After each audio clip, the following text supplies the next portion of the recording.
speak like this, that's all good.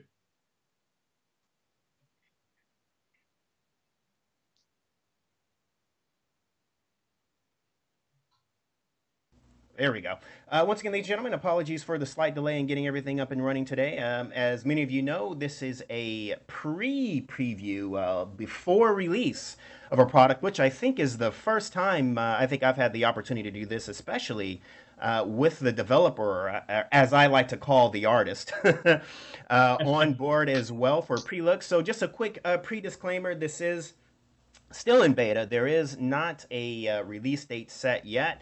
However, we did spend quite a bit of time poring over the scenery, which explains the slightly delayed start. So hopefully everything will work well. And of course, I'm very excited because Palm Springs is on my side of the woods in the world, obviously. And based on the preview screenshots that we've seen over the last week, everything has been looking absolutely spectacular. So before we jump right in, I just want to make sure that the audio works okay. I know sometimes my voice might be louder or Jared might be louder, but I want to make sure that everyone can hear us clearly. So I'm just going to wait for the delay for a couple of seconds here and just make sure that everyone's mic is working fine and everyone can hear us. So Jared, if you want to pipe in and just say hello really quickly, we just want to make sure we do a quick sound test for everyone.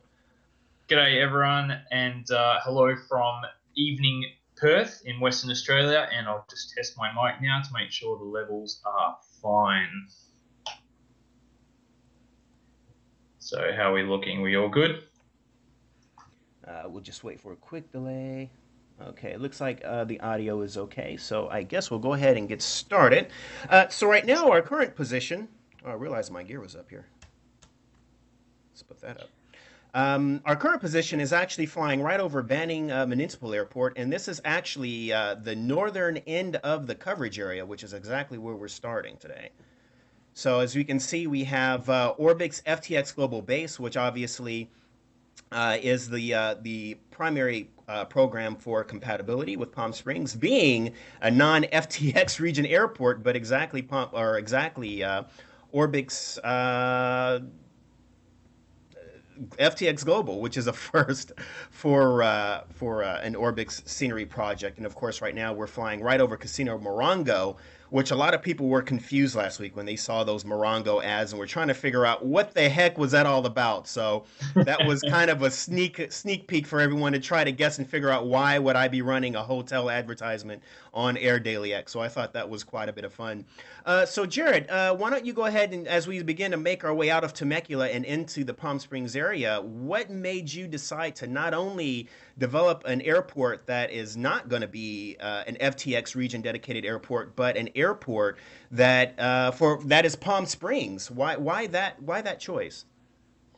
Well, it is the second airport. I'll just make a quick clarification so that I'm making sure that I'm not taking first dibs on anything that I haven't. So the guys, Tim and Ken, did their Papua New Guinea scenery a couple of months ago. So that was in the same mold as this, so it's working for global. But in answer to your question, it's an airport that I've wanted to do for quite a long time. I have visited Palm Springs twice in the past, both on holidays to the US. And it's an amazingly scenic location. It's a big airport. I wanted to move back up to a big airport. I haven't done one for a couple of years, and I certainly haven't done any for the US region, which is where I've been doing most of my work for the last 3 years. And Palm Springs was on the hit list. I know that at some point, I don't have any idea how far off it is, but I do know that the Southern California is on the regional roadmap for Orbx at some date in the future. And I thought that with the release of Global last year, it opened up the opportunity to start looking at airports that didn't fit within our region. So as I was saying, I've been there twice. Most recently, I was there last June with my partner, and we spent a lovely, very hot couple of days just chilling out by the pool at the Ace Hotel in the middle of Palm Springs, and seeing a few of the sites and visiting the museum. And yeah, it's a very picturesque place. I'm sure that any of you that have visited there can attest to that as well. And it, to me, sprung like the perfect idea of an airport for Flight SimX and Prepare 3D. Well, one of the things I can say without a doubt, given number one, the amazing coverage area and the quality of photoreal terrain, which, by the way, I have to say, cannot come cheap because it looks very expensive, just given how realistic it looks. And I can tell you, as a native California, as someone who spent quite a bit of time in the high desert, these mountains are incredibly authentic in terms of their appearance and representation. Now, I have to assume the legendary Hoger salmon must have something to do with that.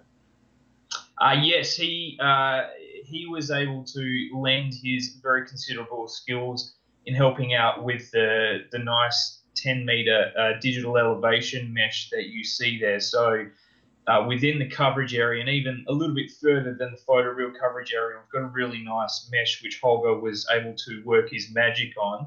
And in addition to that, he provided a very valuable assistance role with teaching me a lot of skills in terms of some basic GIS and vector components that I added to the airport. And that was because unlike our normal regional airports, so for example, Monterey and Reading, which were my previous two airports, I would quite often rely on some components in the base package. So things like road traffic and roads and streams and railways along the edges of the scenery. I'd rely on the region pack to blend nicely. But obviously, without having that base region to rely on this time, I had to do a lot of that myself. So yes, Holger was very helpful on that, and I was very appreciative of his help on that one. And what was the decision-making process in determining how large the scenery coverage area would actually be? Because quite naturally, you call it Palm Springs, but in reality, it's really far beyond Palm Springs. Like I said, when we started the stream, we started out near Banning Airport, which is actually in Banning, and Mhm. it's sort of on the border between Banning and Temecula. And Yes.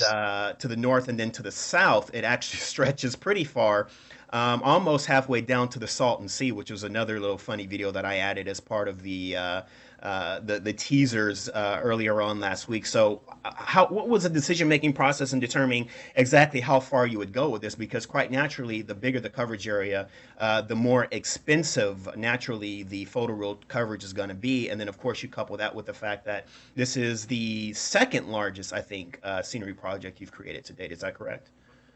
Yes, that's right. So it's just a tiny bit smaller than Jackson Hole, which I released a couple of years ago, which is in terms of the airports under the Orbx banner, is the largest coverage region of any of our airports. I'm trying to come up with a scientific way of how I came to the size conclusion, but to be honest, I just started scouting around for feasible imagery, and I was very lucky with the lower resolution imagery, so the 1 meter imagery, which we're flying over now, in that comes from a free source. The US Geological Survey have some excellent quality data which we use when it's available. So I was able to use that for the extended coverage area, but obviously the higher resolution data around the airport and, to be honest, most of the city of Palm Springs itself came from a commercial supplier.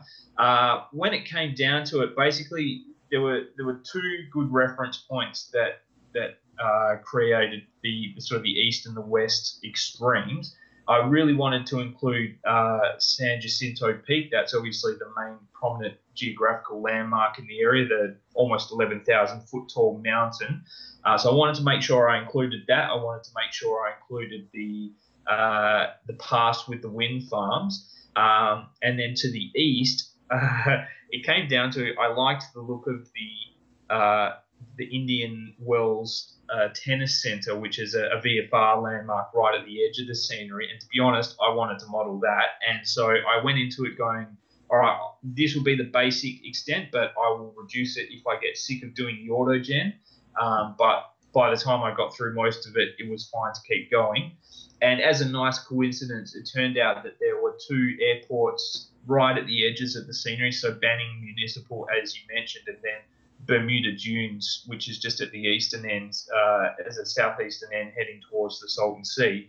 And so I decided to include just a very light version for those. So for those of you that have been using our Orbx freeware airport packs that have been released, it would be akin to them with a little bit of extra, so annotated autogen and photoreal backgrounds. I'm actually just listening to you and really enjoying just the atmosphere. In fact, I took a quick glance over at one of the comments there, and one of the guys, Renee, was pointing out just how wonderful the atmosphere is. I just can't believe how realistic everything comes together. In fact, I'm having trouble concentrating on flying the little plane here because I'm just really immersed with the level of detail. Now, when exactly did the project start, and how long was the development period?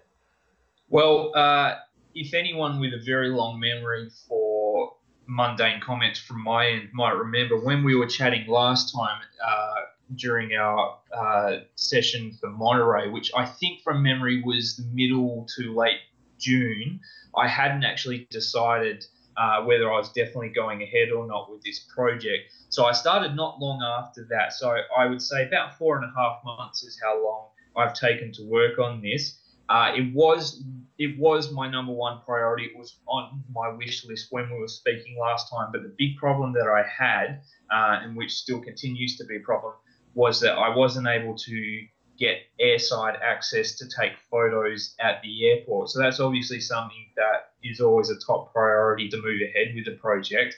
I was able to find a very nice fellow flight attendant who lives in the area who was keen to go out and take photos for me, but I did have some problems trying to get in touch with the Palm Springs Airport management. So I ended up making the airport without any access to airside photos, but obviously being a well-known airport, being a popular airport, there was a lot of decent source material available that I was able to use as reference regardless. So yeah, 4.5 months is how long I've been working on this for. 4.5 months. That's right. I have to let that marinate a bit because when you look at the size of the projects, and you have to bear in mind that a lot of projects that we're used to seeing really only encompass the airport itself. And I've known certain airport scenery projects to take years to develop. And the fact that this is, for the most part, it's a regional airport, but still, it's still a fairly large airport. And then it has a large coverage area, which requires a lot of oxygen. My little plane doesn't want to taxi too well here, even though I've got the differential brakes going on. It wants to give me a little hard time. Sorry for that. And that horrible landing, by the way. But what was I saying? Oh, 4 months is incredible. That's unbelievable. Like I said, I've known certain projects to take years, and for this have only been done in 4 months. Can you give us a quick walkthrough as we make our way over to the main terminal, just in terms of man hours, in terms of like what is Jared's daily schedule? Get up, cereal, and then autogen annotating. How does that work? Yeah, to be honest, it is,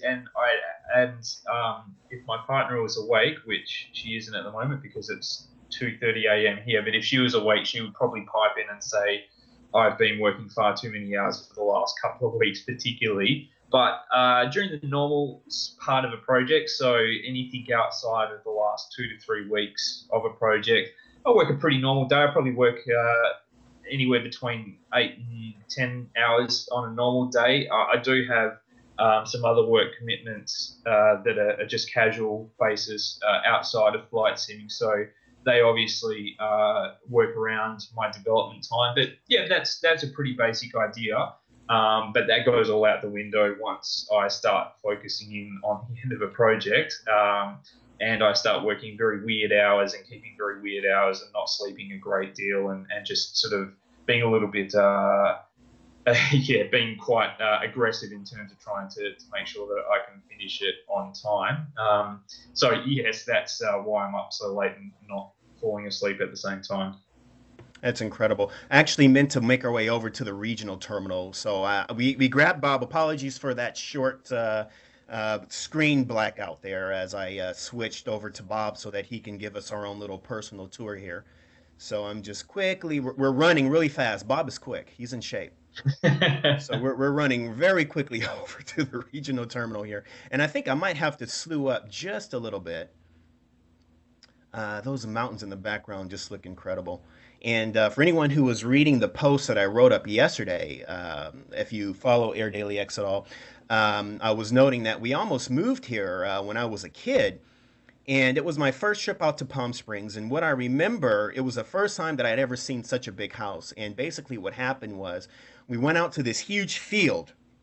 And I don't know if anyone watches Arrested Development, but it was like something out of a scene of Arrested Development where you had this huge field with pristine, brand new streets and lights and street signs, but no houses. There were like I think three or four houses total, and uh, and all those houses were basically these prefabbed houses, which were designed to for people to go around, take a look, and sort of make a determination in terms of what house they wanted to buy. And then you go out, you walk the streets, and you take a look at what plot or what piece of land you want to live on. And that's pretty much it. And then you come back a year later and you have a house. And I remember going in and looking at some of these model homes, and one was like a three-story house, had 5 bedrooms. I mean, it was something that in Los Angeles proper could easily cost upwards of 5 million, or at least starting at 5 million. And out in Palm Springs, it was something like around 300,000. So we're talking early 90s here. So I was really happy with the thought of moving out there, but the heat was unbearable. I mean, it gets the high desert, which we call high desert because it's a high altitude desert. In the summer, can hit temperatures upwards of 130 degrees, and it's dry heat, so there's very little humidity. And if you're not used to dry climate, that can really kill you. So definitely no joke. All right, so That's we right. you've been there, so Sorry, you know.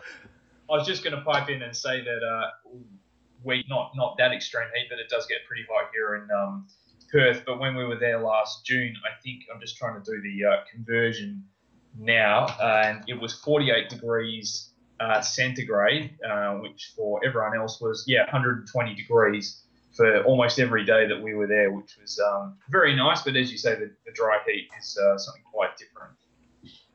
All right, so we have officially made our way into the courtyard area near and you'll have to correct me here. This would be I'm thinking terminal-wise. What is the actual name for the terminal here?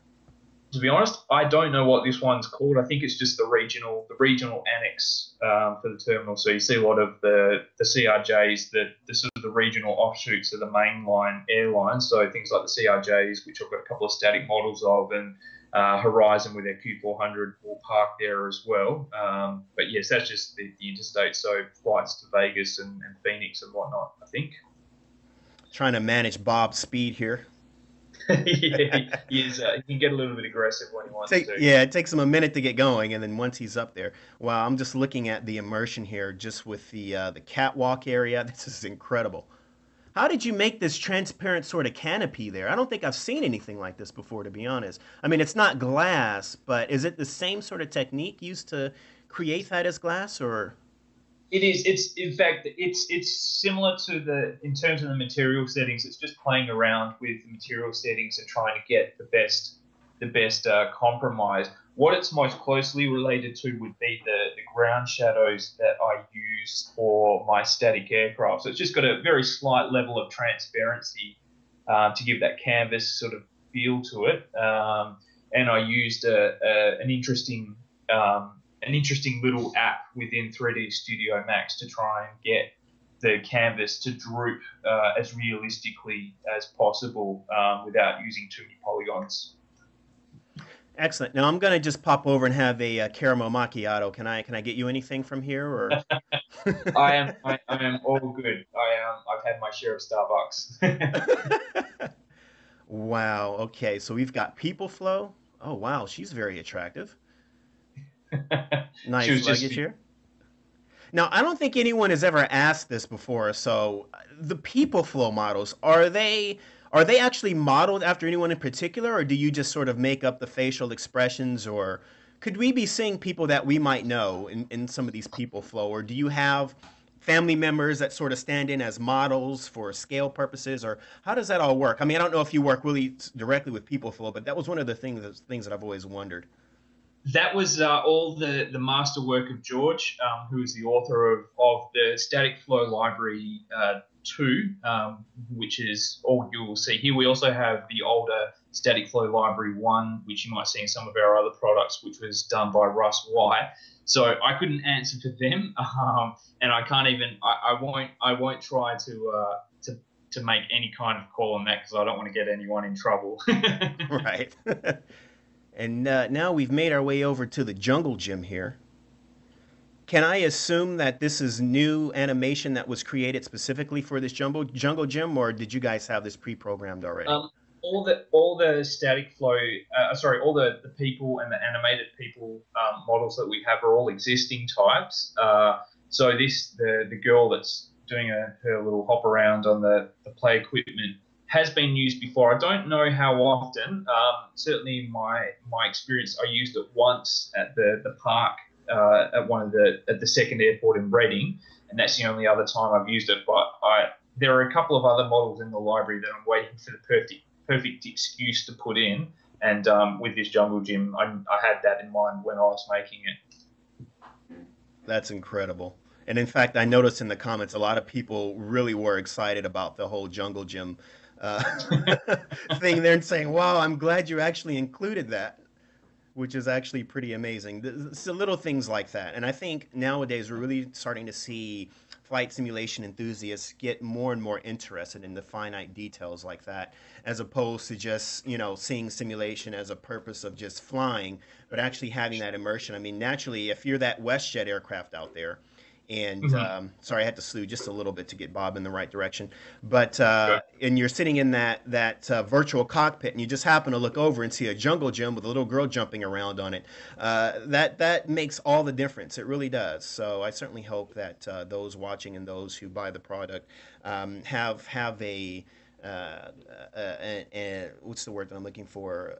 An appreciation, I think, for just a level of effort that goes into just the little small things like that. Well, thanks for that. That's very nice to hear.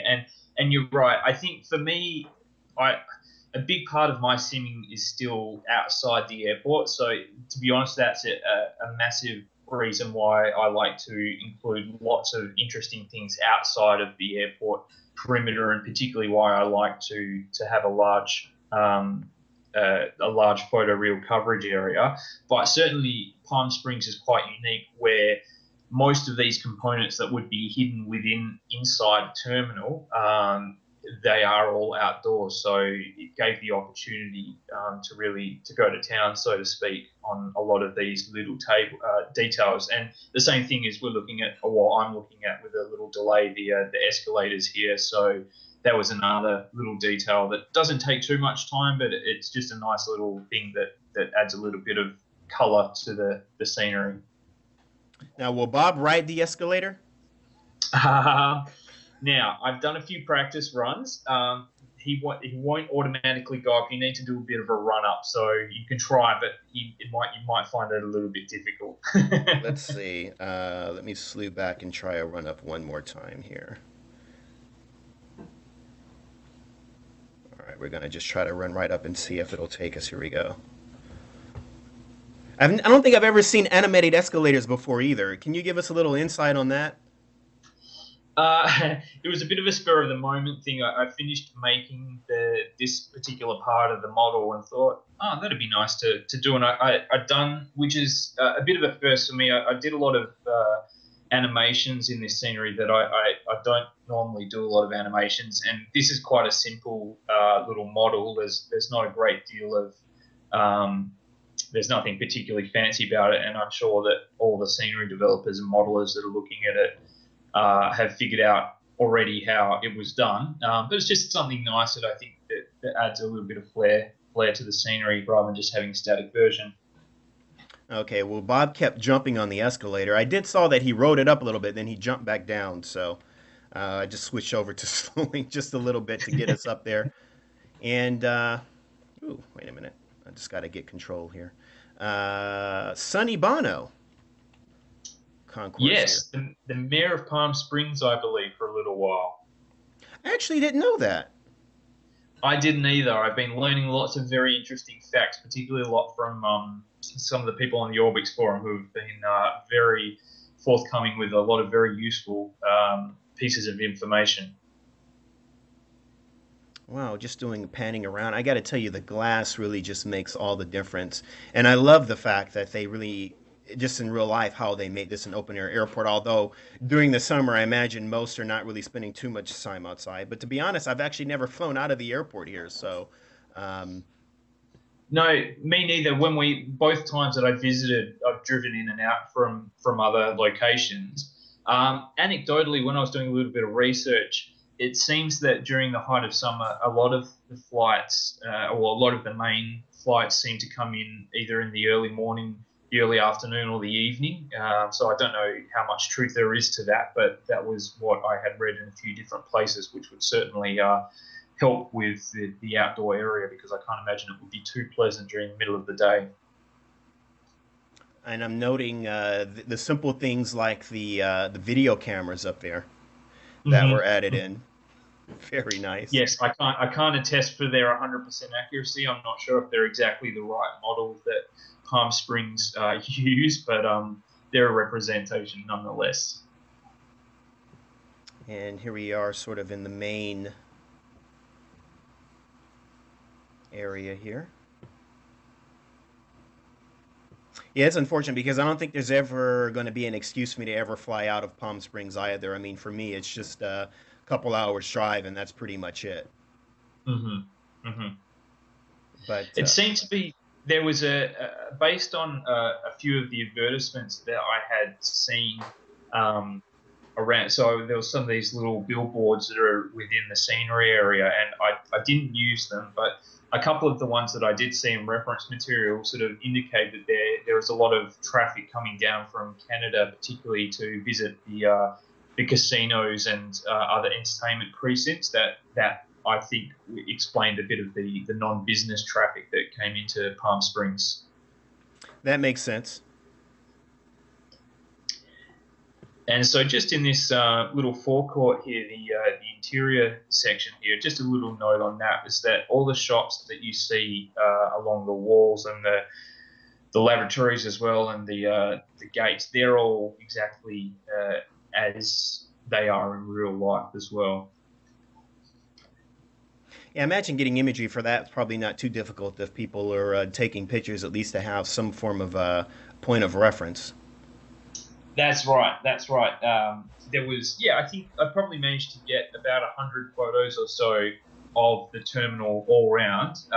There are certainly a few spots that I had to rely on quite low resolution imagery to get the basic idea, but there was certainly enough to fill in most of the gaps. Now, one of the things I remember you mentioning is the fact that you actually had to create all new vegetation for this project. Did I understand that correctly? That's right. So, um, I, I mean, there are certainly types of autogen vegetation within the Orbx pantheon that were able to be used, but there is that really particular style of California fan palm, that particularly the really spindly tall ones that line all the streets of Palm Springs and LA and some of the other Californian cities. And we didn't have something that captured that feel to it. And because all the cities of the Coachella Valley, just basically all of them have these trees lining, I figured I'd need to make something like that to make sure that it was consistent and accurate.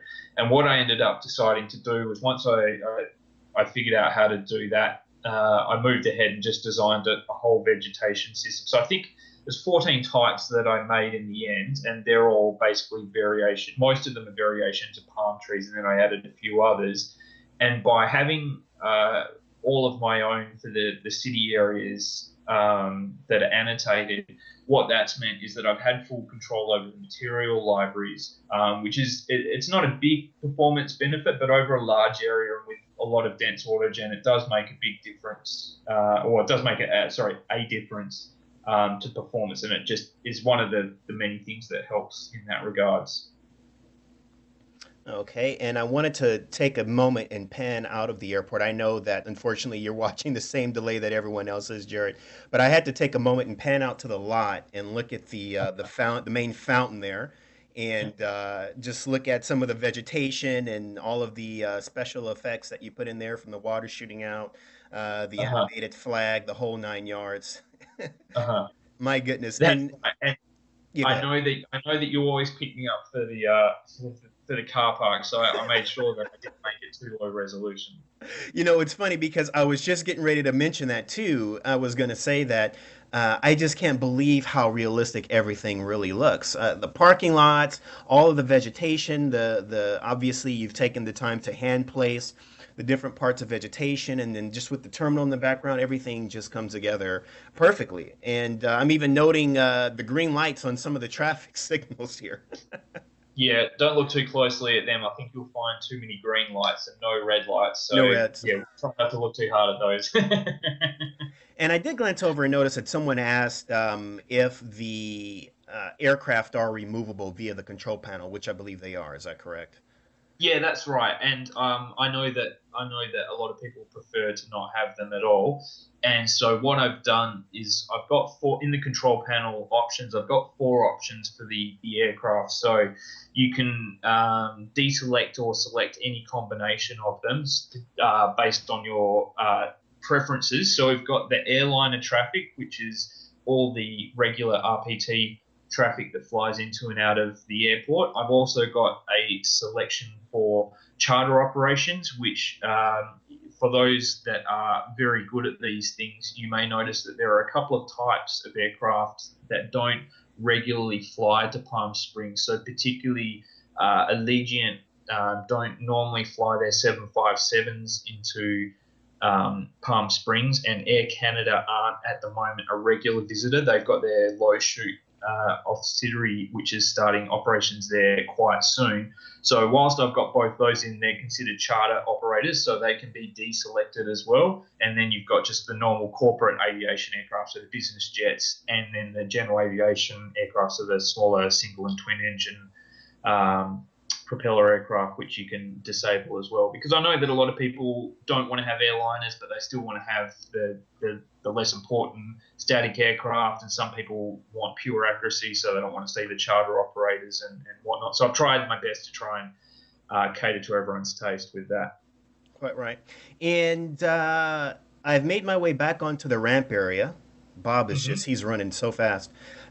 Just to try to take a look at some of the static aircraft that you were talking about as well, and looking at some of the people flow animations loading the aircraft, as well just the external view of the main terminal. Is there anything in specific that you'd like me to just sort of point out?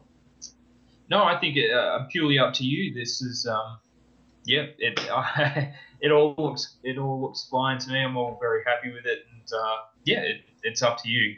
The static flow models, I've used a combination of mostly new types, new skins for of existing types for the terminal area. So the Allegiant 757 and the WestJet 737 and the CRJ, the Delta Connection are all new aircraft that we haven't used before. The Frontier Embraer, I think I used in Bozeman, and the Alaskan 737, which was done by Russ White, you might recognize from a few of our Alaskan airports, and the other CRJ 200 was also from Monterey as well.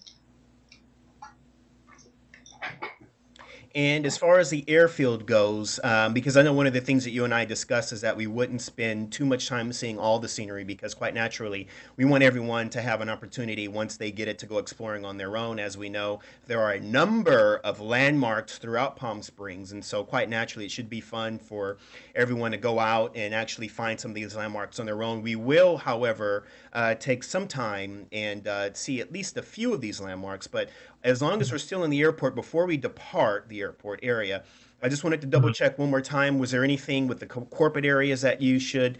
I know that we want to take a look at that museum, which is where I'm going to head to next. Is there anything else on the airfield that we should show as of now, or should we just take a look at that Um, I, museum?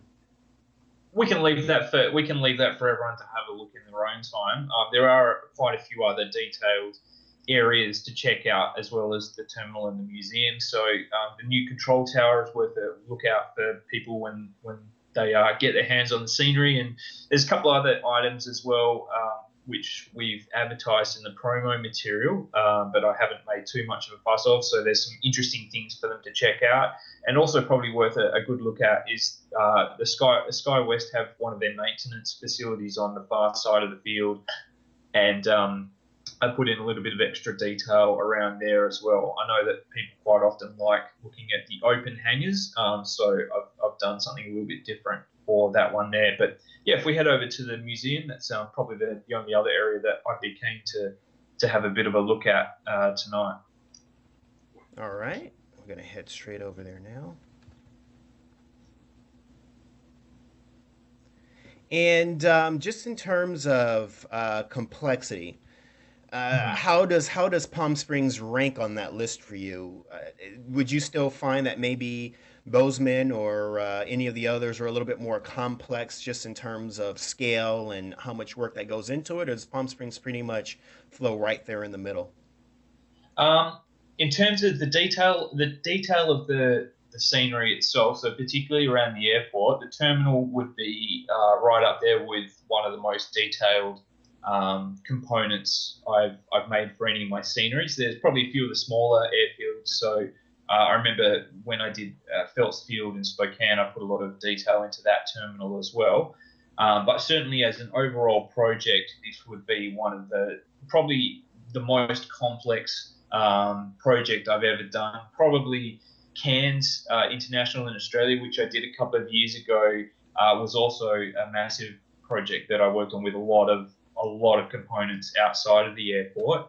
And certainly the terminals there are a little bit larger, but they don't quite have the same fidelity that I've put into Palm Springs this time around. I'm just taking a look at the application of all the airplane logos on the Robert J. Pond hangar there on the outside. That just looks really awesome. Thanks, That man. is really cool. And So again, the museum is obviously a popular choice for people taking photos.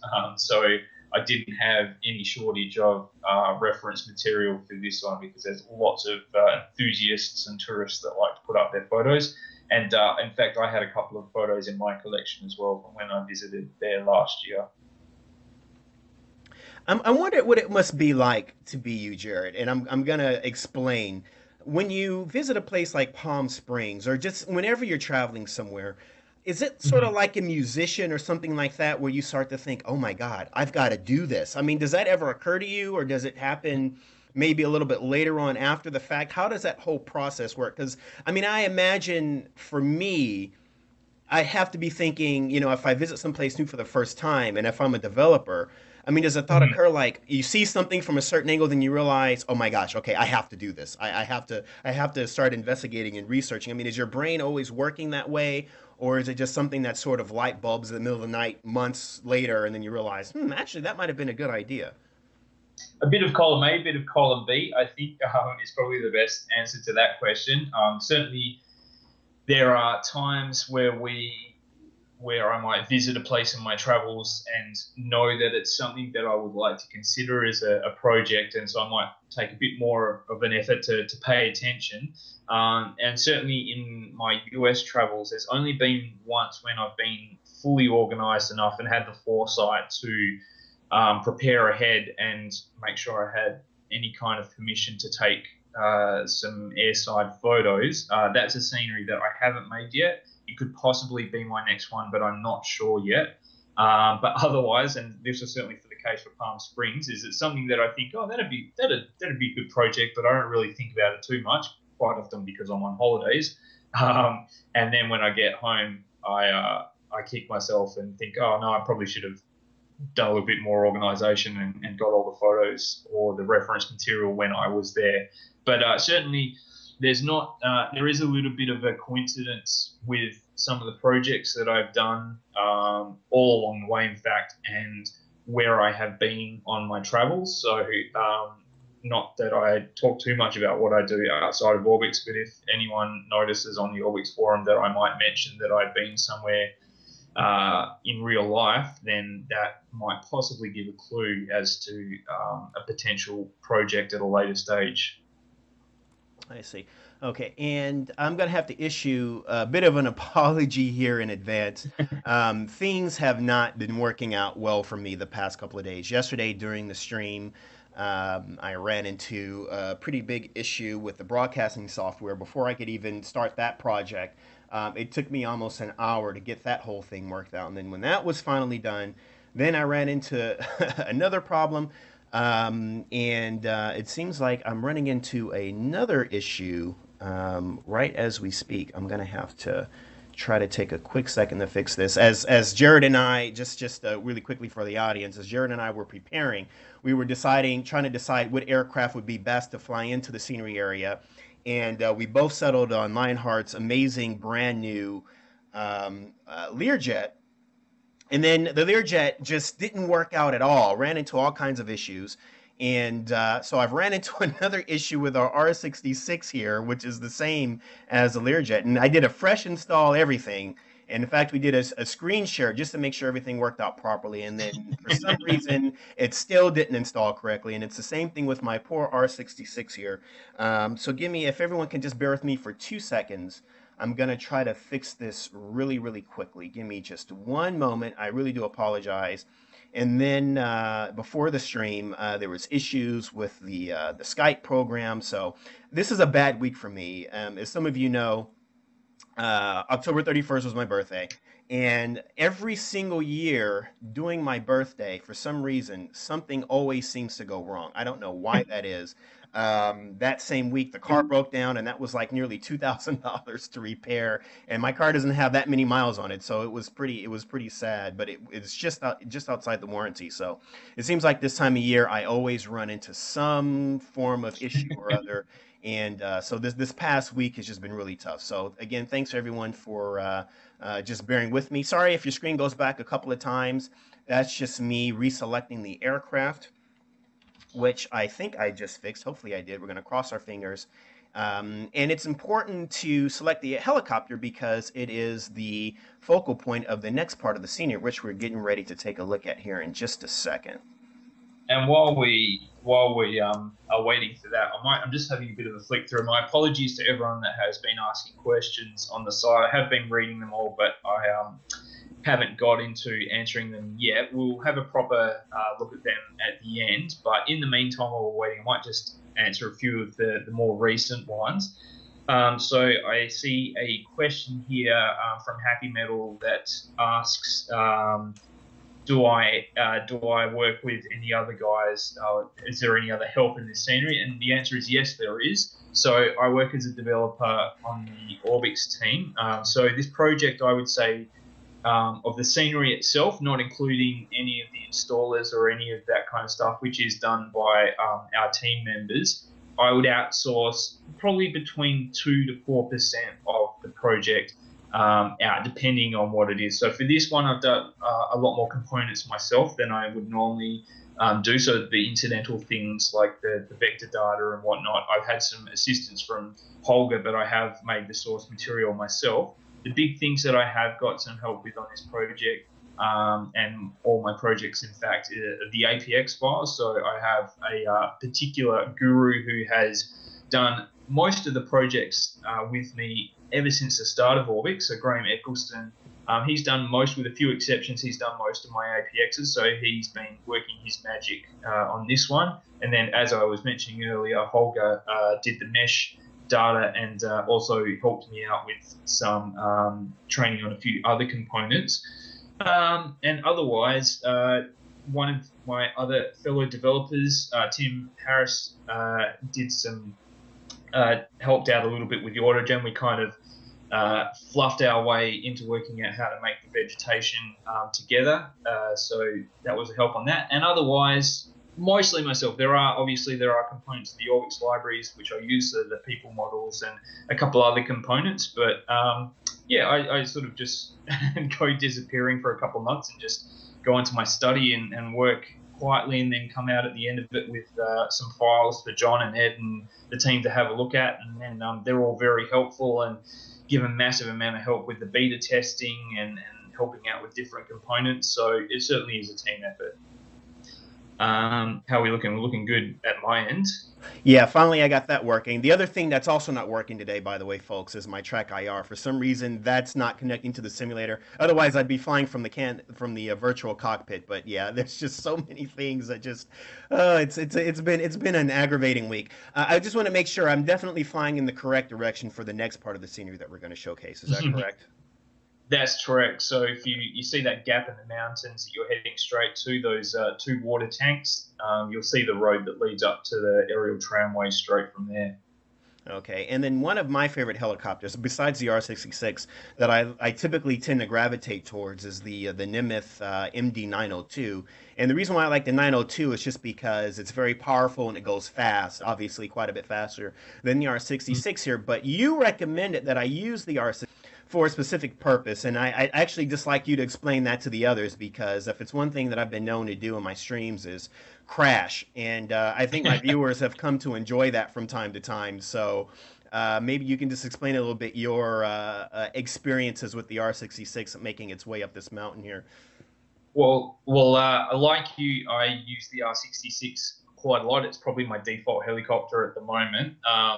And so when I was developing this particular component, and for those of you that aren't aware where we're heading to the Palm Springs aerial tramway, which is a very famous landmark in Palm Springs. So it was built in the early 60s, and basically it's a gondola that goes from almost the valley level, so about 2,000 feet, up to quite a way up the mountain, so up to 8,000 feet. So it was a bit of an engineering feat when it was finished in the 60s, and helping with the development, they used a lot of helicopters, which was one of the first times that they actually used helicopters in the aid of constructing a large structure like this. And along the way, they created some helipads, and the towers that support the gondolas on the way up, in fact, have tiny little helipads on the top of each one, which is quite a challenge to land on. And the reason that I recommended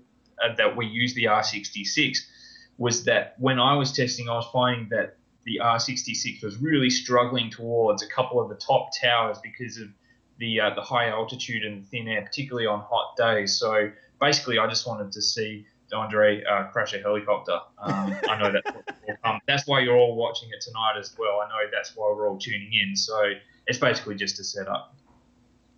Okay, here we are. And how many helipads are on the way up, by the way? There's 5 towers and 5 helipads, so they're all identical on the way up. There's no specific helicopter landing facilities at either the base station, the valley station, or the mountain top station, but there is plenty of room. In fact, there's a car park down here, and there's plenty of room up the top to have a land if that's what you're looking for. And were you able to successfully land the R-66 on all 5? I will say yes. Okay, so if you did, oh, I'm sorry. Last one is the most difficult, and I was doing some testing the other night, and I definitely got to the top one in the R-66. Took a few goes, but I got up there.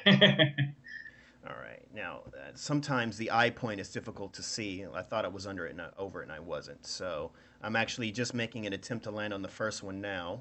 I guess I have to zoom in a little bit to make sure that I'm actually over it. So I'm going to try. We're going to just go first for the sake of time. We're going to go first and last.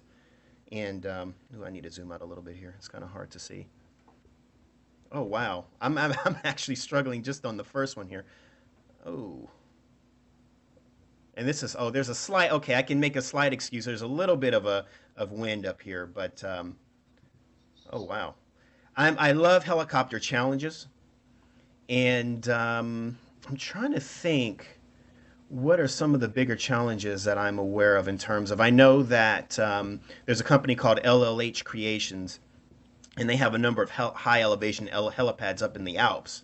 And those are some of the ones that I've been known to kind of struggle with. And I think, I just barely got it on there. Okay, so that took me a minute just to get the first one. And our elevation up here right now is 2,969 feet. So we're going to try to work our way up to the highest one. But while I do that, just taking a look at this terrain. So I know that you said some of the terrain you were able to get was free. And would this be a part of that, or? Yes, this is the lower resolution 1 meter imagery that you're seeing here. So this isn't the same fidelity that obviously we saw over at the airport. And that's also, as well as being free, it's a big consideration in the size of the scenery. So if we were looking at even a 60 centimeter resolution photoreal area, which would be the next size up, the next resolution up, you'd be looking at sort of 4 times the size, and then 30 centimeters, obviously 4 times the size again. So very quickly, it would become a very, very large scenery download, which is, whilst it's not a massive priority, it's certainly something that I want to avoid if it's feasible. Now, I have to be honest here, even though, as you say, it's sort of a low resolution imagery, I forgot to remove my cockpit view with their new reinstallation. That's why we're seeing the scenery having to constantly reload. Sorry about that. But actually, the quality looks pretty good. I've got to be honest. The big thing that really helps with this is the the mesh, Holger's mesh. That really makes the scenery sing. But if you look, you see some of the. It's a standard pitfall with using the photoreal is that anything that has a high vertical change over distance. So, for example, cliff faces and whatnot, you are going to get that really distorted, stretched texture look, which unfortunately, it's just is part and parcel of using photoreal. But I think that the trade-off is always to the positive over using a land class for something like this. I mean, the next step up is to do something like the freeware Yosemite that Frank released over at Orbx earlier this week, where he actually makes custom 3D models the entire mountain face and maps the textures appropriately and gets rid of the stretching. That stuff is just, that's amazing what he's doing, and that would be the next step up. But I think for a project like this, that's not that's not really feasible if I want to not pan this project out another couple of months.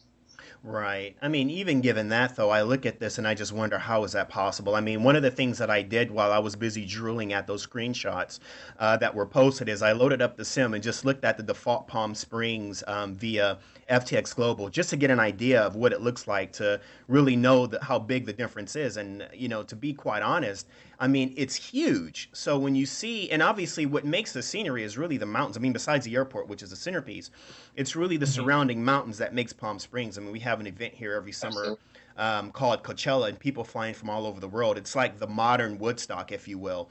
And it's everywhere you look. I mean, it's just you have the valley mountains in the background, and that's what really just sort of sets the whole scene for where you are. Even when it comes to all of the golf tournaments that are out here, I mean, one thing that's mistakable is it's always the mountains in the background, and obviously, if you can't get that right, then naturally you're not going to really be able to accomplish it. But I mean, you've accomplished it in a way that far exceeded my expectations, and obviously it takes someone like Holger to make all this happen. And I mean, it looks perfect. So I actually thought that you guys had to purchase all of this photo reel, but I mean, to know that you're able to get some of this for free is really good, because I just can't imagine. I mean, aside from the size of the download file, I just can't imagine what this would have cost, just in terms of Sure. the scale and size of it. Absolutely. And of course, one of the biggest complaints I'm seeing lately is people are concerned about download sizes lately. And obviously we there's so many add-ons out there. 2015 was a huge year for add-on sceneries,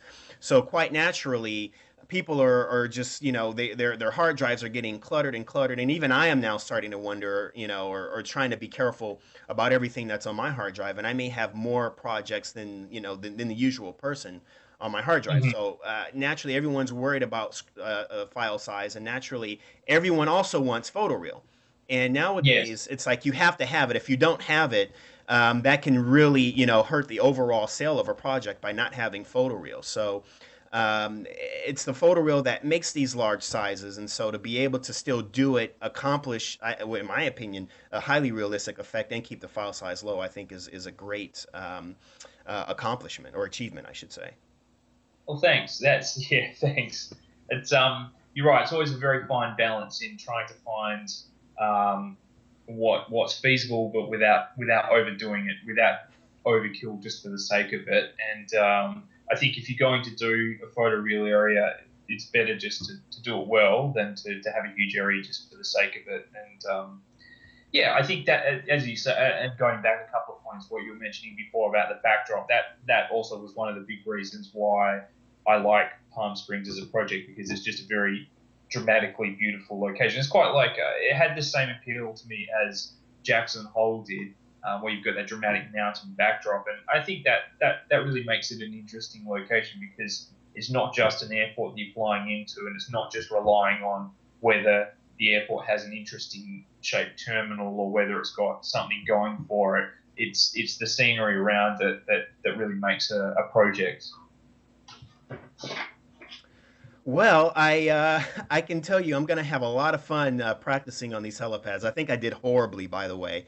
I didn't fully crash, but it was certainly something of a challenge. So, uh, one of the things that a lot of people have been complimenting Orbx about as of recent is the fact that there were complaints in the past about, oh, there's only just these light VFR airfields, and I like my NGX, and there's a lot of people who are not really interested in the NGX. They like to fly the VFR airfields, and so you guys have really found, I think, the perfect trade-off by really going after these regional airports that has a little something for everybody. But then, of course, there's your helicopter pilots, and naturally, there's a lot of people who, like for me, for example, sometimes I'm just too bored to fly anything, or too lazy, I should say, to fly anything. And so one of the things I'll tend to gravitate to is just a helicopter and, look for like a fun challenge or something like that. And so what I'm seeing a lot lately now too is something even for the helicopter fans or the whirly birds, I think, as many, or the egg beaters as it's called on Orbx.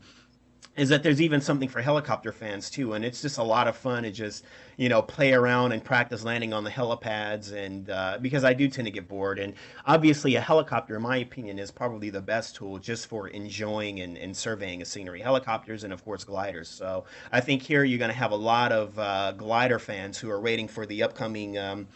Is it the Ask 21 from Aerosoft? And for you glider pilots out there, I think that even if you don't plan on flying into Palm Springs Airport, I think you're going to have a lot of fun just soaring over this fantastic scenery because it looks incredibly great. So once again, one of the things we mentioned is that we're not going to show off the entire scenery.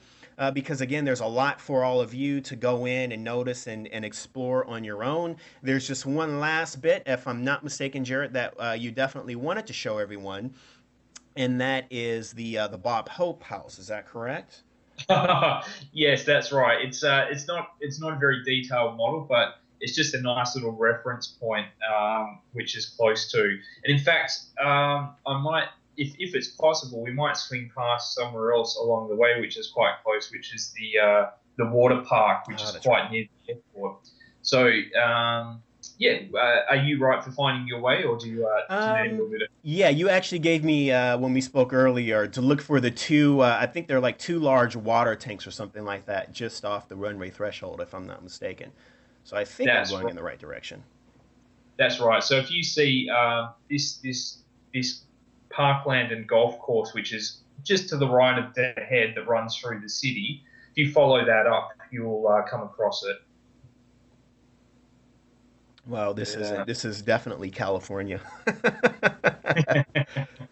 And so talking a little bit about FTX Global Airports once again, and I never want to forget my friends Tim and Kim, who are just amazing at the work that they do, and I love the challenges that they have provided in Papua New Guinea. I'm looking forward to more, as well as some of their other projects that they're planning in that particular region of the world. But again, this is the second official, and thank you for correcting me on that earlier, because I don't know how I could have forgotten. But this is the second official FTX Global Base project. Is that the proper term, I guess, to use for it?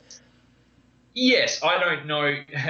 John, I'm sure will correct me on this, but I couldn't give you an exact term that we're using, but we're just making airports that blend with the base global package. So that's basically it. It's just a nice way of making sure that we make airports that aren't within the regions, but also that blend in and work, yeah, perfectly with our existing suite of products such as global. And obviously, the FTX regions are still important. FTX Norway is underway, and of course, as mentioned earlier, Orbix Southern California is also currently in development. And I imagine we'll still continue to see dedicated airports for those particular projects. And I believe in John's statement, if I remember correctly, in his recent statement, I think he stated that there's going to be two FTX regions per year. Did I read that correct? I couldn't. You would know better than than I would. But I don't know. Not that I'm able to talk about it anyway, but I genuinely don't have any time frame for the guys working on the regions. I know that what they're cooking up is amazing. It's the stuff that they're working on at the moment is fantastic, and as you mentioned, Norway is being worked on at the moment, and there are certainly some airports that are being worked on for our existing regions as well. So it's not a case of a full shift over to global only airports. We're still going to be doing what we've always done, and producing really high quality airports that work perfectly with our existing regions as well. So definitely one thing that we can secure is the fact that FTX Global airports are here to stay. I think so. Again, there's we should never lock anything in stone. That always gets you in trouble at That's some true. point down the That's track true. certainly. But certainly, as long as things are being successful, both with Palm Springs and obviously Tim and Ken had some excellent success with Papua New Guinea. Their project just went gangbusters. And rightly so, I should mention as well. So as long as there's that demand, then certainly that will hold sway over the selection criteria for each of the developers when we're looking at our individual projects. And So yes, again, sorry for the delay and the lag, but I'm just seeing you're flying over the water park here. So it was something that I put a little bit of extra detail in.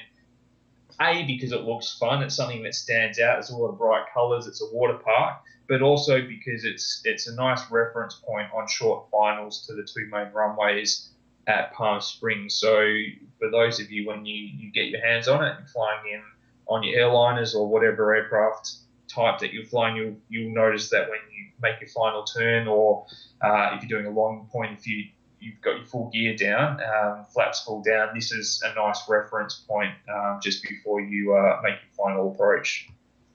And I also noticed that the even though I've turned down my water settings for the purposes of the stream, and because there are not exactly any oceans nearby, I didn't think I needed it just to help out with the stream.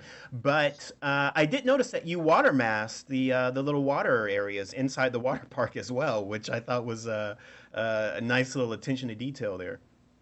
Yes, so the water park is probably an obvious one, but there are everything that's everything that's high enough or large enough for me to be able to physically do it in Photoshop. Everything that's a water body is masked out. So probably some other popular ones.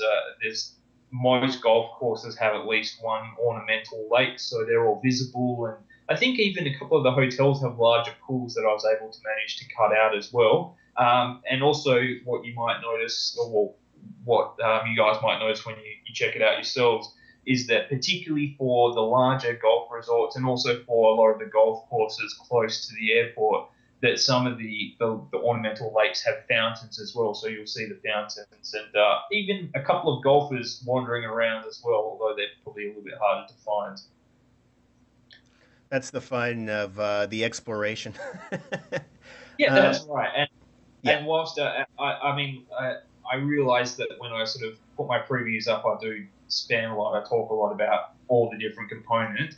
But to be perfectly honest, there is a lot of stuff in here that I haven't made any mention of, just because there's no need to, and also because I'd like everyone to have a few of those little experiences of finding stuff out for themselves as well, and coming across a nice, cool little feature for themselves that they didn't know was there. Are there any Easter eggs? No, I think I've done it once in the past, but there's no gimmicky kind of things. You won't find my autograph anywhere on this one or anything like that, or Super Mario wandering around. That's one of the things that, it's funny when it comes to Easter eggs. It's one of those things that tends to get mixed reactions. There are people who enjoy them and love searching and look. It's like playing a game of Where's Waldo, if you will. But then aside from that, there are those that are like, no, don't do it. You make it unrealistic. So it's just kind of interesting, the mixed reactions with that. But to save anyone the trouble of thinking that there may be some here, especially given the fact that there's so many landmarks, there are no Easter eggs. So don't bother wasting your time. No, there was only and to be honest, I always think it would be fun to put something in, and then at the start of a project, I go, oh yeah, I'll put that in, and then I forget about it, and then we get to this point, and I've realised that I totally forgot about it. I only did it once. I did it at Cairns, so that's a bit of a clue for anyone that's looking to go and hunt around. There is something hidden in Cairns that's probably a little bit hard to find. Hmm. I think I shall do that shortly. Now, the next big thing that I want to talk about, because we're getting ready to kind of smooch on over to the night lighting. We're just above Bob Hope here, and after night lighting comes the wrap up. But the next Mhm, big thing, which is probably the 900-pound gorilla in the room or in the scenery, is the performance.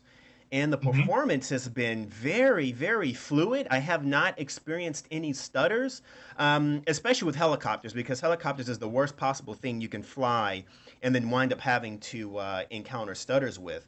And heading up the mountain, flying over all the autogen, even we started with the airplane and we moved from an area that was very, very sparse and then into an area that was very dense with all custom autogen. And I did not really see a difference at all in performance. And I know that one of the things you were mentioning as well is some new performance techniques and things that you've done to make sure this runs smoothly. And what did you want to say about that?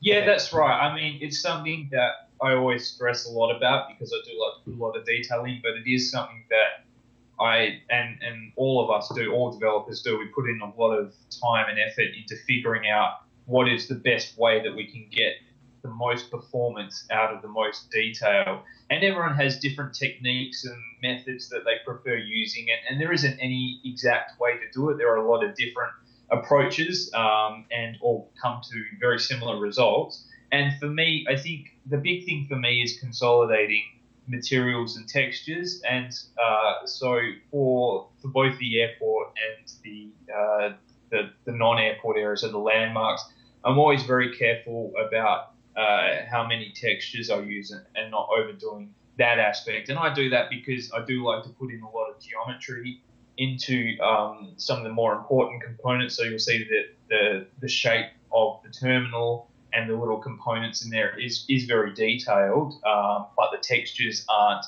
as high resolution as you might see in other sceneries. And that's just a preference of mine. There are a lot of other tricks as well. So what we were talking about before about the custom autogen that was able to help a lot.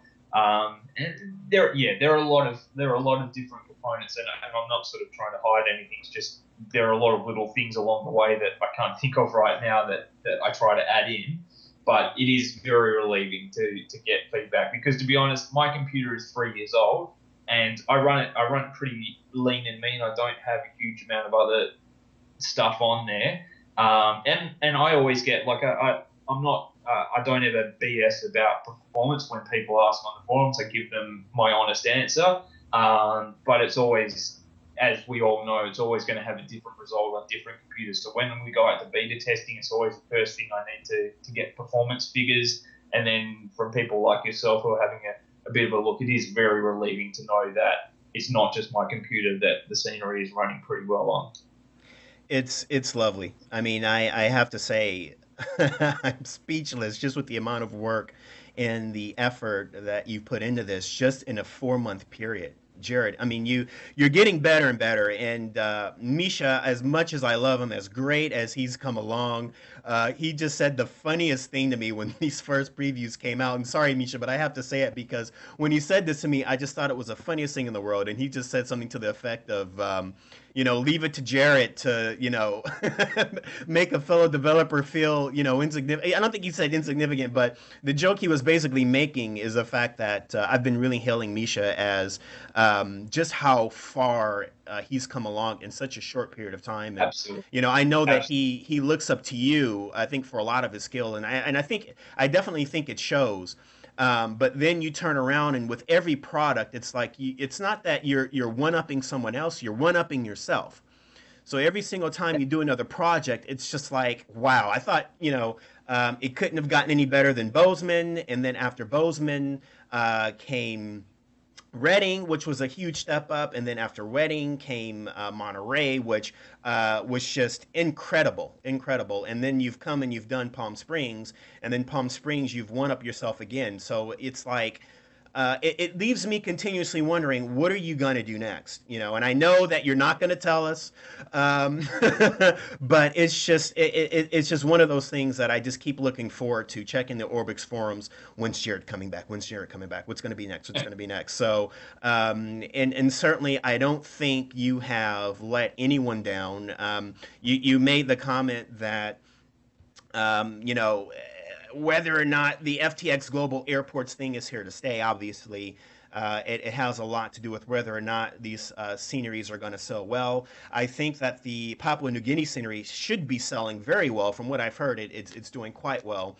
and Yeah. that's leading Tim and Ken to continue along their path. And I don't, and call me optimistic again, but I don't think Palm Springs is gonna have any trouble doing well. So obviously, knock on wood, but. I've just Yeah. been glancing over at some of the comments, and if you want to actually start browsing through there now, so that we can just start answering Yes. some questions before we begin to sign out. But so far, everything that I've seen has just been quite overwhelmingly positive. And for those of you who are watching, just remember we've tried to keep our progress of the scenery just to a small sort of isolated part of the scenery. But again, I think it encompasses something like 50 miles or something like that. And there's a lot of other towns and landmarks and things that are there. So quite naturally, we've only just seen a small part of it. So the airport itself is indeed, without a doubt, the centerpiece of everything. But I definitely encourage you all to, on your own free time, grab Bob, grab a helicopter, grab your favorite glider, and take your time and go out and see just how far the coverage area expands, because there's definitely a lot to see. That's right, and thanks again. Again, as always, I'm never quite sure what to say when you make very nice compliments. But what you're saying about Misha is certainly spot on. What he's been able to achieve in the short time he's been developing is phenomenal, and what he's working on is just, it's amazing. And likewise, what Tim and Ken do. To be honest, there's what you mentioned, something about one-upmanship, and there's certainly none of that. Over at this part. And I think for me, like, my main thing is I'm always looking for something different and interesting. So I prefer to be doing something different to my previous project, something that's not necessarily bigger, but just something that's different. So I do have a couple of different ideas for my next project following on from Palm Springs, and they are quite different types of airports, without giving too much away. But there are some different aspects, because for me, that's what keeps it interesting. That's what keeps me making stuff that isn't just sort of falling into doing the same old, and sort of spitting out the same stuff, because for me, I wouldn't find that rewarding.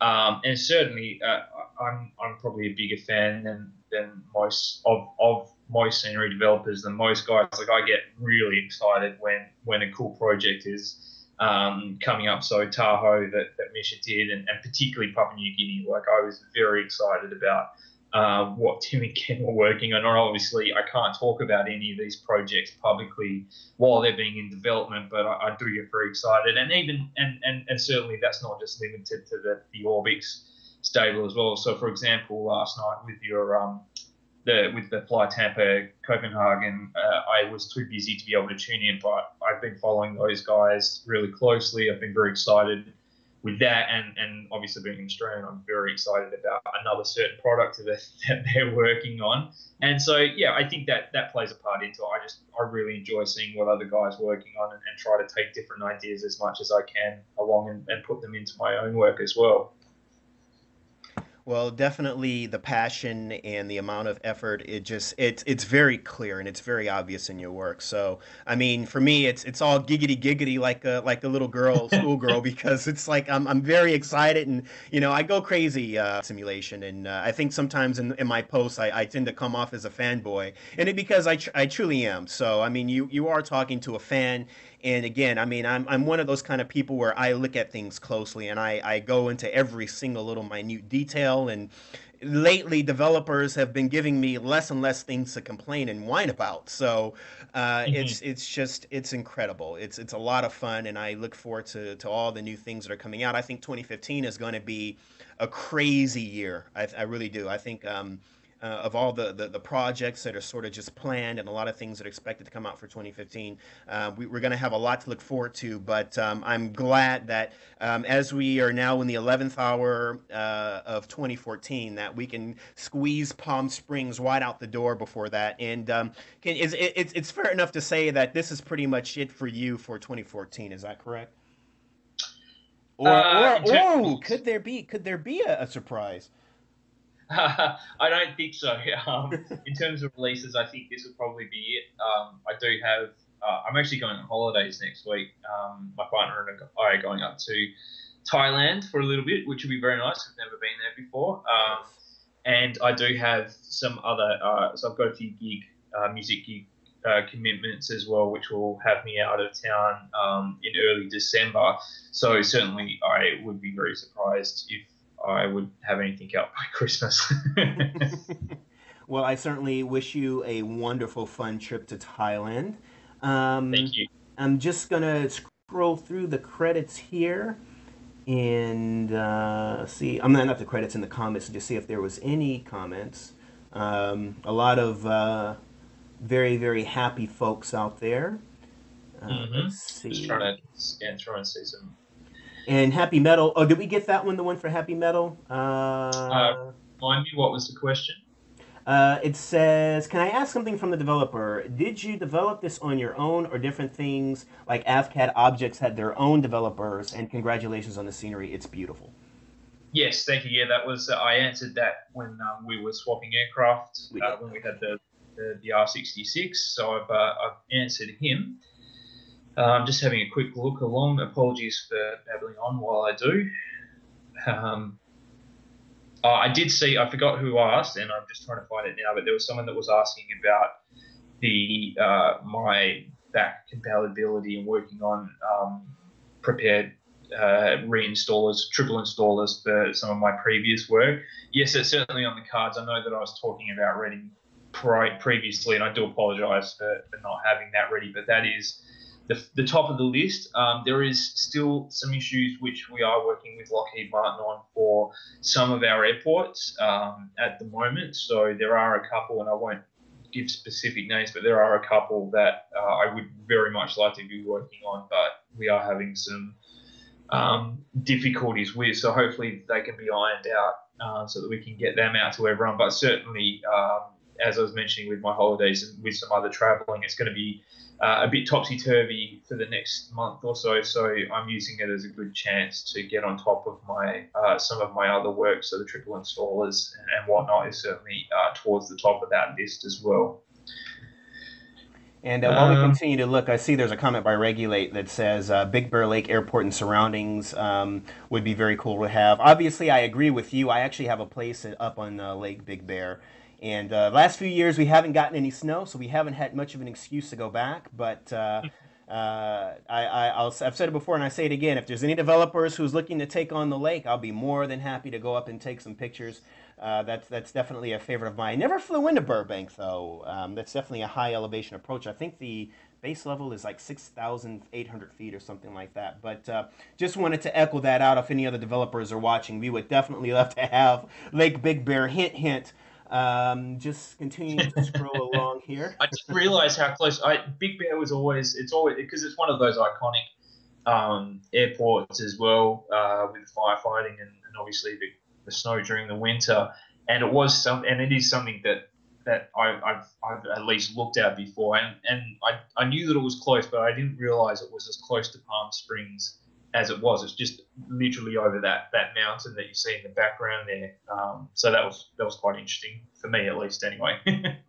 Right, and then not only that, but a lot of people may not know this, but Lake Big Bear is actually directly underneath the LAX North Complex approach. So that approach, if any of you fly into LAX next time, especially if you're flying from the East Coast, as you fly into LAX, sit on the right side of the plane, and you'll actually overfly Lake Big Bear, and you'll also overfly Ontario Airport straight into LAX. So for those of you who may not have known that, it's one of the things that I look forward to every time I'm flying in. And sometimes when I'm out on the lake, just chilling out and looking up at the sky, you see A380s and A340s flying over because as they approach Lake Big Bear, I think, like I said, it's a little over 6,000 feet, and the airplanes above you, even though they're still small, they're still easy to make out the logos and stuff. So. Um, Yeah, I just saw a quick comment in there. I always enjoy being corrected. Like legitimately, because I can't pick up everything, so it does help a lot. There was someone that was mentioning that Frontier don't fly Embraer 170s, and that's correct. They haven't flown them for a few years. The reference pictures that I've got, I think they're flying them at least in the late 2000s, so 2007, 2009. But it is a pretty stylish aircraft. Frontier fly there, so I did slip one in there. But I do know that there will be a few purists who will pick me up from that. So that's just a comment there.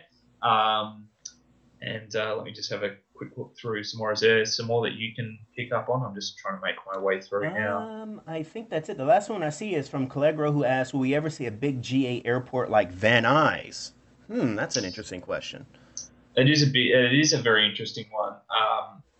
It's an interesting type of airport. Probably the closest I've come is the Spokane Phelps Field, which is the major general aviation airport in Spokane in Washington. But it's always hard because it takes out the airliner market, which is always a big influence. And the other thing as well is that quite often these really dense, these really big general aviation airports are usually sort of in a quite populated area, and in themselves there is a lot of detail. So it is always quite a hard task to get a detailed large general aviation airport done well without ruining performance. Whereas obviously with somewhere like Palm Springs, even though it's got the massive cities running along it, the airport itself is quite spread out. So it's a little bit easier to work out the best ways to get performance good with an airport like that. I'm just seeing a question there as well. I saw it asked earlier as well. It's just whether the jetways are animated. I did answer this I had a similar question in the Orbx forums yesterday, and unfortunately, no, they're not. It was something that I wanted to include, and it is something that I still want to include in a future update at some point. Anyone who is listening who has developed these jetways before for the various products knows, pardon my language, is a pain in the ass. They are quite difficult to get to work properly, to connect properly with the aircraft.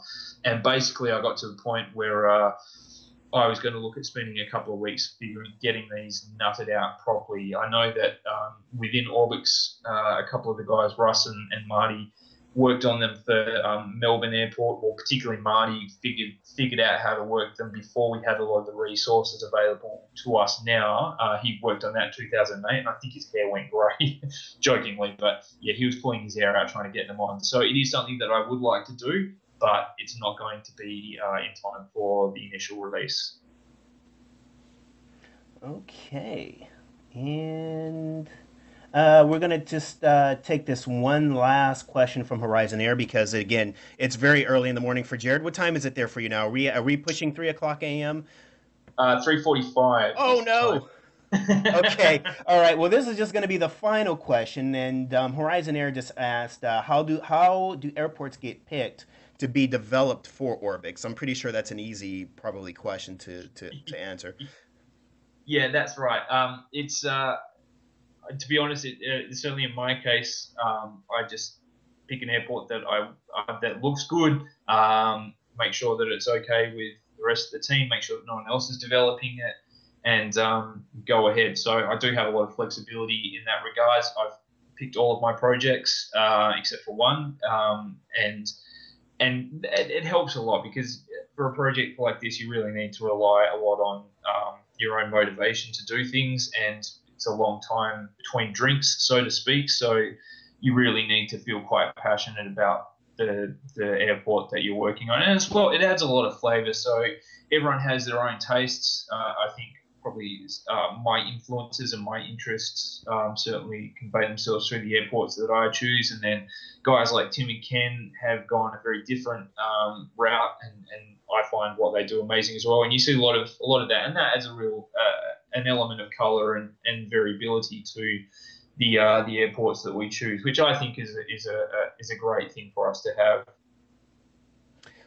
Someone says go big Seattle, Tacoma, or Salt Lake City, and I say I don't think so. Yeah.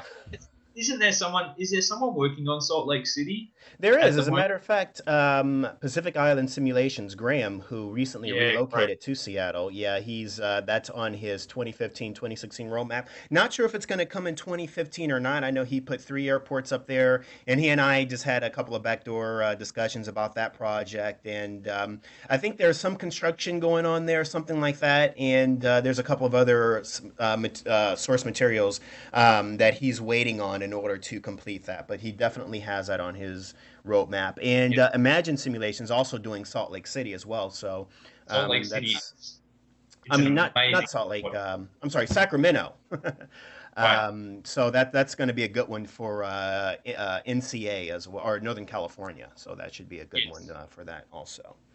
Yes, exactly. Salt Lake City is an amazing airport. I flew in there last year. It's a very dramatic, like it's got the mountain range behind it. It's a very beautiful approach. So I'm looking forward to that for whenever that is out. Someone's asking about Melbourne version 2. The current version of Melbourne is actually Melbourne version 2. There was an original version released in 2008, and this one dates from, I think, 2010, I think. Don't lock me in on that one. But I don't know if there's anything in the works. Not that I'm aware of, anyway. Excellent. Well, ladies and gentlemen, I want to thank all of you for tuning in today. Jared, was there just anything else? Any last words? Any last thoughts? Finally, another project complete. You can take a break. You can go off to Yeah, Thailand. not quite. Not quite. I'm almost there, but I'm not quite. So I can't take the foot off the accelerator just yet. But hopefully, it won't be too far away. I just want again. I just wanted to give you a big public thank you for all the work that you do, not only for myself and the Orbx team, but for the whole flight sim community. I know that you put in an enormous amount of work, an enormous amount of hours, and you seem to be up at weird hours, i.e., when I'm up, you I seem to be know. up, which is probably indicative of how much you do spend doing all of this, which at the end of the day is just something free for all of us. And I know that I speak for a lot of people when I say that I'm very appreciative of everything you do. And on a personal note as well, I'm very appreciative of the support that you always give for my products.